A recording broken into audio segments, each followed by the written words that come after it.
The women were topless and pressing their breasts against the bus windows as they cruised through the city. It was a publicity stunt for WNEW Radio and VoyeurBus.com. Basically, it's an attention getter, just so we can go out and get on people like you and say, hey, the government is trying to take over the internet. They're trying to regulate it. They're trying to commercialize it. They're trying to tax people, and we need to be aware of it and tell them, stay out. Charges against the men were dismissed. The women, though, are due back in court next month. Their lawyers claim their conduct was anything but disorderly, since the bus was actually escorted by a city police officer. In fact, that cop has been suspended, pending an investigation of his role in the incident. One of New York City's finest is in big trouble tonight for his involvement with last night's Voyeur bus peep show.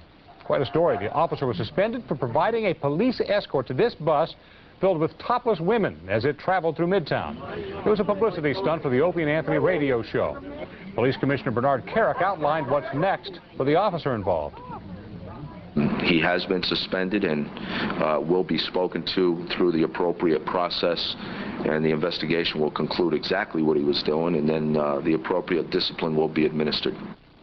The officer is not in hot water alone. The 6 women and 9 men who were on this bus were arrested. They have been charged with disorderly conduct. One of New York's finest has been suspended, charged with escorting a mobile peep show through Midtown Manhattan. The officer is being disciplined for his role in last night's tour of the city by a bus full of topless and scantily dressed women.